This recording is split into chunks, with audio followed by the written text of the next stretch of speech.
Moving on, David Benavidez, right? He had his debut at 175. Now, I was there with you 2 weeks before camp. He had problems, of course, with his hand. He was cut.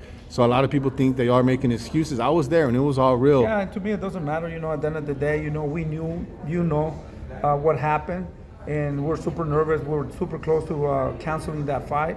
But David said, no, the monster that he is, he said that he wants to go forward, and he, one way or another, they're animals, man. They're monsters, They're used to just fighting with one hand, So how important was for David just to fight? Like it was super important. Like he didn't want to postpone it, That's why he didn't want to cancel that fight.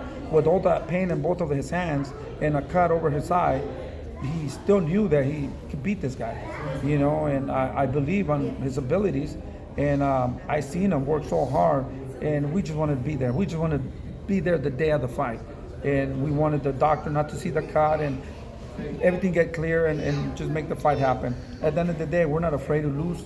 We're not afraid to fight nobody. That's what we are. We're animals, and we go in there and we just do what we love doing, and that's boxing. So at the end of the day, people are supporting. Some people are talking. At the end of the day, they don't know what happened. We're not going to give any excuses. At the end of the day, he won. You give excuses when you lose. But he won. He won all the rounds pretty much. So I'm super proud of what he did in that fight that night. And thank God we won. And that's it. Go back to train and come back stronger and healthier. Because I remember I saw his hand. His knuckle was like, Yeah, so for the people thinking that y'all were making it up or trying to lie, it's like... It's unbelievable the way he looked and how he won. And I'm so proud of his performance, knowing everything that he went through in that camp. Now, I also wanted to ask you, of course, bringing up Canelo, they wanted to talk about the 14-day extension. Were you going to enforce the mandatory at 168 or be the mandatory at 175? It's already there. The letter has been sent, It was Father's Day, the weekend or whatever, they give us like 2 weeks. A week before, we got an extension for 2 more weeks, to submit the letter and all that. So everything's there, We're there to fight on September. If Canelo wants to fight September, David will be ready to fight September. If not, he'll be ready in December, somewhere around there, to fight at 175. But if the opportunity is there to fight Canelo, the letter has already been sent and everything's good. It's been approved.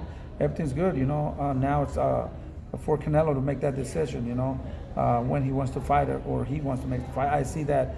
I knew already that, and I've been telling everybody that fight's not going to happen.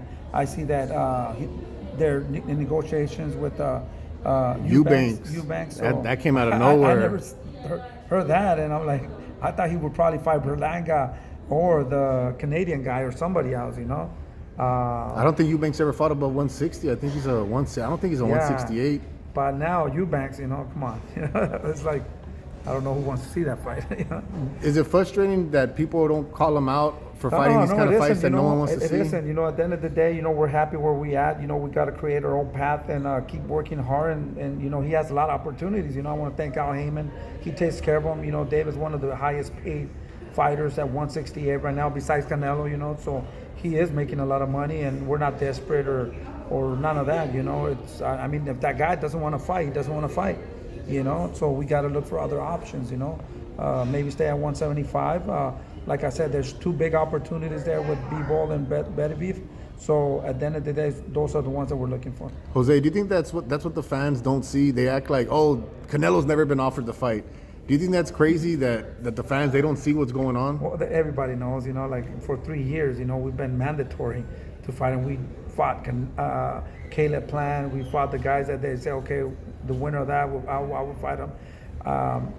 He's just making a lot of excuses, I don't think he can sleep at night. I think he's afraid of monsters, So at the end of the day, when, his career is over, everybody's going to ask. Everybody asks David and asks me, Canelo. Imagine him. Everybody's telling him that he's scared of the Mexican monster. So when he retires, that's going to be something that he's not going to want to hear. He should have taken care of now, win or lose. It will be better for him to when he retires.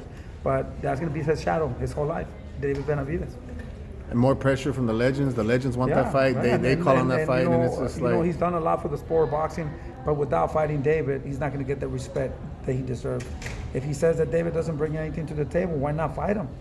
and get it over, shut everybody's mouth, you know, and fight them. Do you feel like the Saudis are ever going to come to the table? And have you ever heard or any Yeah, kind for of thing sure. like You know, that? I hear they want to buy Premier Boxing. They want to buy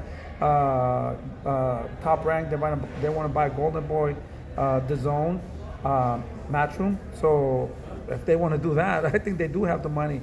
And I think it's a great idea, like they say, you know. They want to make one organization like the UFC and fight all the fighters. So I think it's a good idea. And hopefully maybe they can come up with that money. Give Canelo his money, his 200 million, Yeah. and let's get it going.